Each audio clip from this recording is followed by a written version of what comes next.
She said, one of my last and most treasured memories with them, Grandma, Grandpa, was a simple, quiet moment. Mia's actions came from a place of severe psychiatric dysfunction, not calculated evil. I grew up watching her struggle with autism and schizophrenia. There is nothing wrong with being transgender. We support LGBTQ rights fully. This has nothing to do with identity. This is about medical negligence. The gravity that this court feels is very real.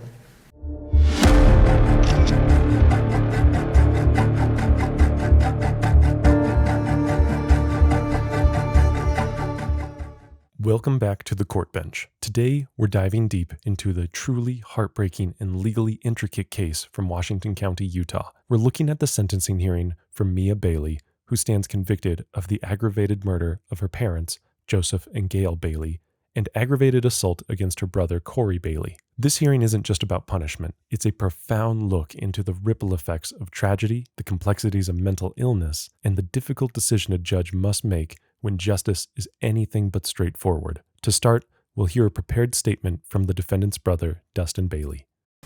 I have a prepared statement, thank you. Your Honor, we sit before this court as the children, grandchildren, sister, brother, mother, extended family, and friends. The majority of the remaining family that hasn't spoken today of Joseph Blue Bailey and Gail Bailey, two real people whose lives were defined not by how they died, but how they lived. We also stand here as a family to Mia. That dual reality is not something we choose, but is something that we must carry honestly. We are addressing the court, Mia, and the public at the same time, because the truth in this case must be spoken plainly without distortion and without hiding behind abstraction. Our father, Joseph Blue Bailey, spent most of his working life as a maritime engineer on tugboats. He was gone for months at a time, doing physically demanding and often dangerous work so his family would be stable and secure. He believed in responsibility, not excuses. Our mother, Gail, was a homemaker, but advocacy was her life's work. She spent years navigating schools, doctors, and systems that resisted accommodation, particularly when it came to mental illness. She did that work without a title, without pay, and without recognition, because her children mattered more than anything else. Long before most people understood what autism or schizophrenia meant, she was fighting school systems, attending IEP meetings, researching, calling, pushing, and insisting that her child not be written off because she was difficult or complicated. When Mia struggled, Gail's response was not frustration or withdrawal, it was persistence. She meant it, even when it had exhausted her, even when it cost her her peace, and even when it delayed the life she and our father had worked decades to earn.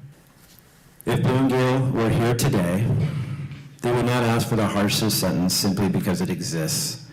They would ask for treatment, structure, safety, acknowledgement of severe mental illness, and yes, consequences, but not retribution. They believed accountability mattered. They did not believe in destroying people to satisfy anger. Mia, we do need to speak to you directly and plainly. What you did ended the lives of our parents, our family, and that truth does not soften with time, explanation, or context. Two people are gone forever because of your actions, and accountability is required. It must be serious, and it must reflect the harm that was done. At the same time, we refuse to pretend you arrived at that moment with a healthy mind, full capacity, or adequate support. You did not. You arrived there after years of severe mental illness, escalating instability, and repeated failures by systems that were supposed to intervene when it was clear you were not safe or well. Saying this does not excuse what you did. It tells the truth about what happened. Accountability does not require us to deny your illness, and acknowledging your illness did not diminish the lives that were taken. Both realities exist at the same time. We want you to understand this. The consequences we are asking for are not rooted in hatred or revenge. They are rooted in responsibility, safety, and the reality that you required structure and treatment to survive. Your Honor, we support consecutive sentences because 2 lives were taken. Each life deserves to be recognized. That is not negotiable.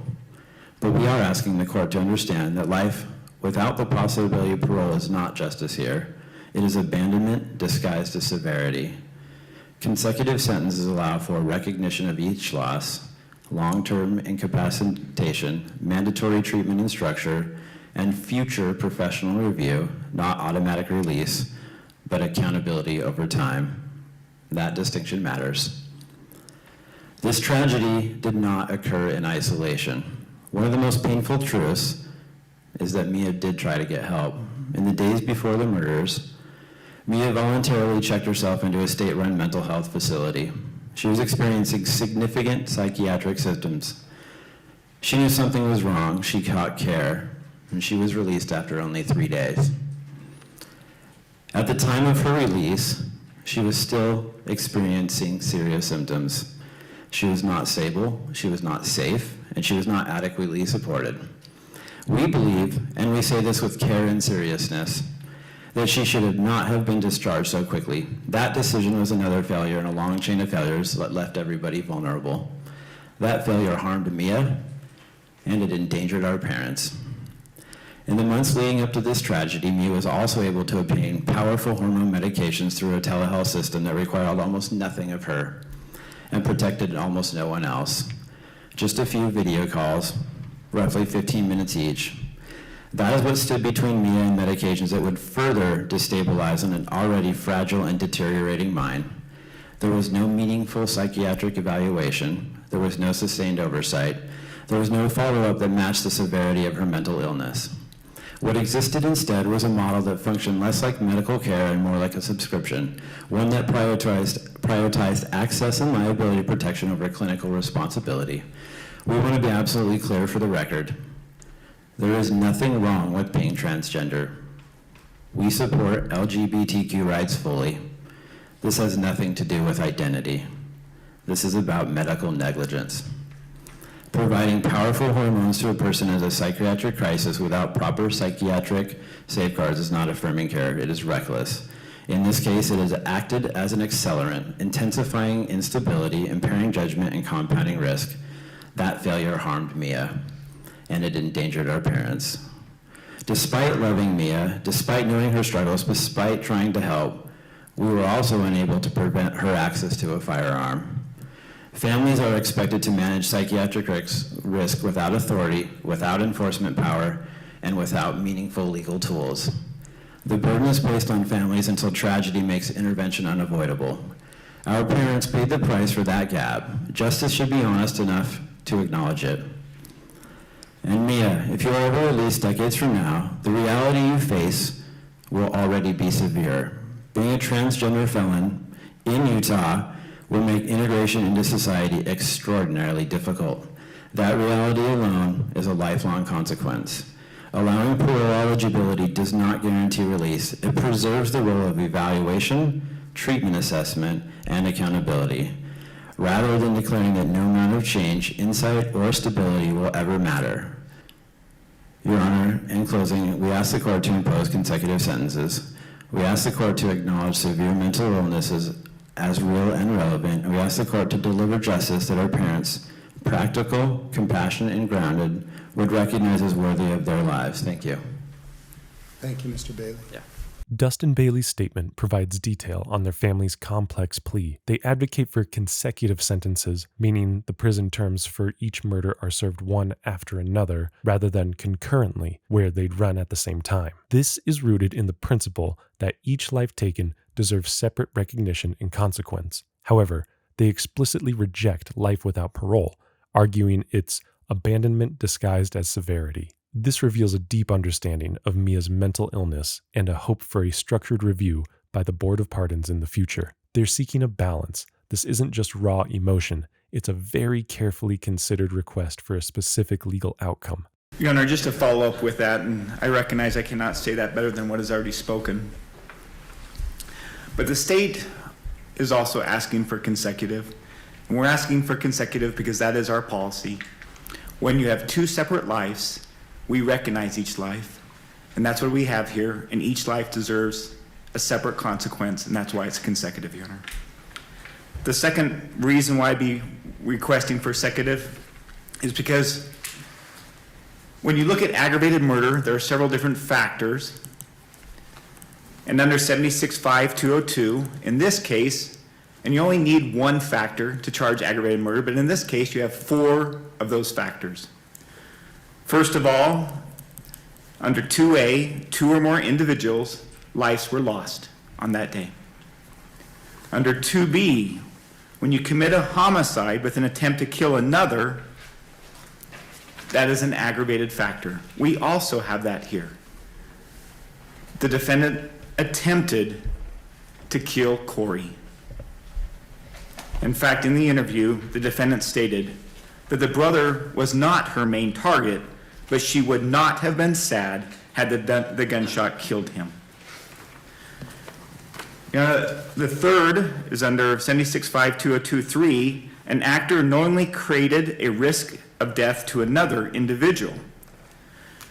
Your Honor, Corey's wife was also there. And as Mia was running down the stairs, and they heard the shots upstairs, Corey's wife hid in the closet. Gratefully, Corey got his wife out of the closet and started climbing out the window. When Mia fired that shot through the door, it went right into the closet where Corey's wife was. It is a miracle that she is not dead. It was very close to having 3 deaths on that day. And the fourth factor, Your Honor, as to why this must be consecutive is because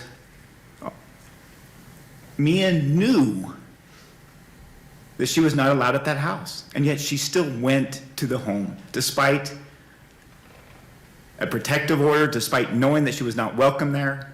That is an aggravated burglary. She broke into that home, and in doing so, that is the fourth factor under 76-5202, Section B, that is an aggravated factor. Based on those 4 factors, Your Honor, we are asking that this be consecutive. The prosecutor, Mr. Jager, has just detailed 4 aggravating factors when only 1 is required for the charge. This aligns with the victim's primary request for consecutive sentences. These factors painted a picture of extreme premeditation and callous disregard, justifying the state's request for the harshest possible consecutive sentences outside of life without parole. Now we'll hear from the defense attorney, Mr. Stout, as he attempts to argue for concurrent sentences under the same statute mentioned by the prosecutor. Your Honor, on behalf of Mia Bailey, I am asking the court to impose concurrent sentences.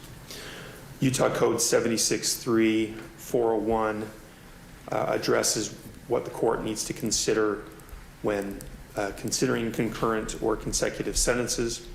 Subsection 2 specifically says the court shall consider the gravity and circumstances of the offenses, the number of victims, as well as the history, character, and rehabilitative needs of the defendant. And I will focus my comments today on Mia's history and character and rehabilitative needs. First, and I think very importantly, Mia has no prior criminal history. None. No prior convictions, no prior arrests. And what the court has already heard today and what the court has already read in the pre-sentence report as well as the victim impact statements is that Mia is severely mentally ill. She was diagnosed with autism at age 4, which, to be clear, is not a mental illness. It is a disability, and it does greatly affect her behavior and affected her development. She's also been diagnosed with ADHD, OCD, anxiety, depression, psychosis, possible bipolar with psychosis, and schizophrenia. Part of this, Your Honor, in the summer of 2023 and 2024, she was admitted to the hospital for paranoia, delusions, and hallucinations.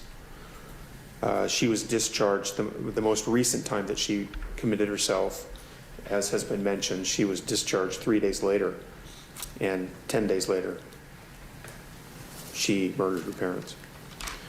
I want to quote from two of the victim impact statements, because honestly, I think they say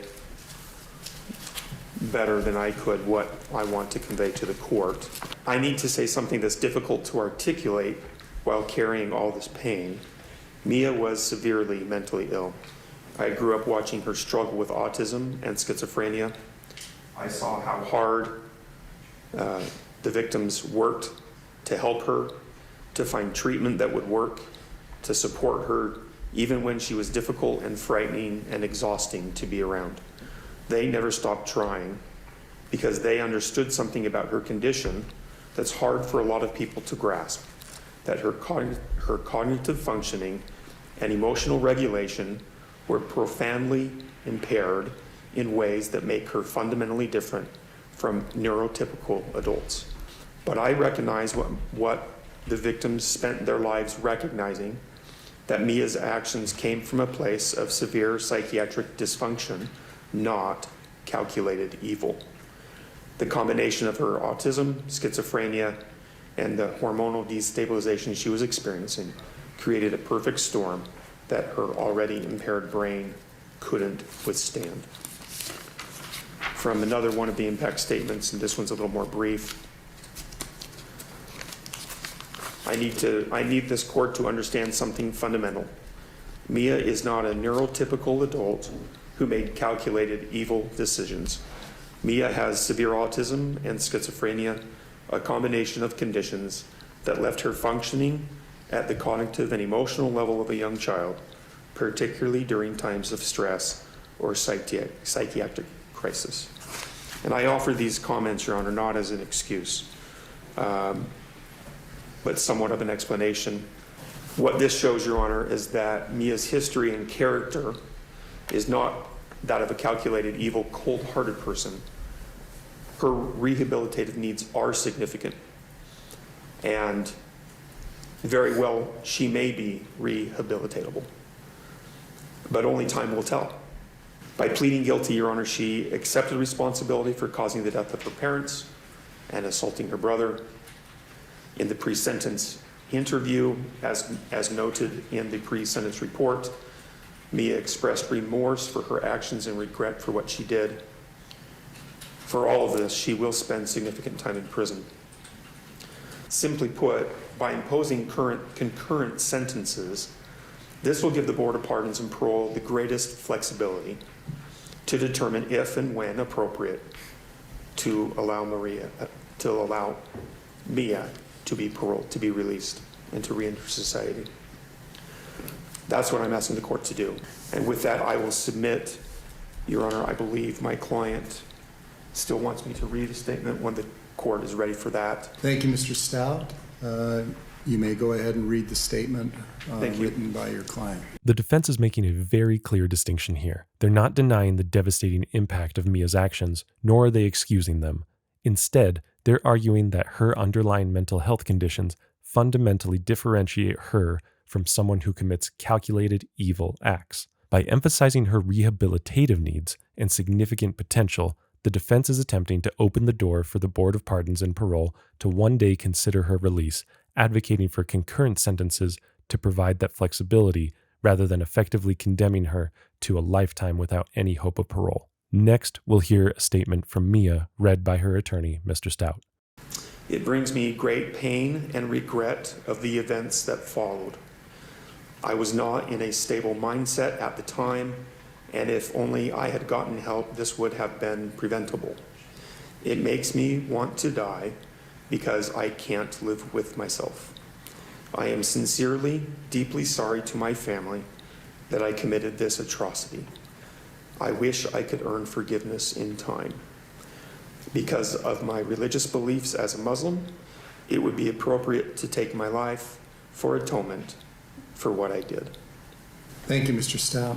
Mia Bailey's statement is a raw and tragic expression of remorse. Her words convey profound self-condemnation, and the mention of her religious beliefs and the idea of atonement all add layers of personal struggle and the depth of her regret. For the court, such a statement can be significant as it speaks to the character and rehabilitative needs aspect of sentencing. With all of these factors being taken into consideration, we'll now hear the sentencing from Judge Keith C. Barnes. The court greatly appreciates the brothers' sons addressing the court. You know, the gravity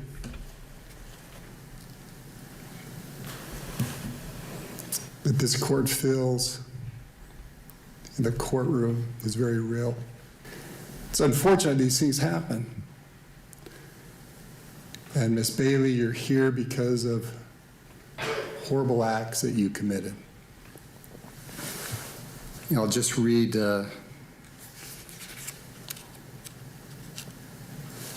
one part of a statement that the granddaughter wrote.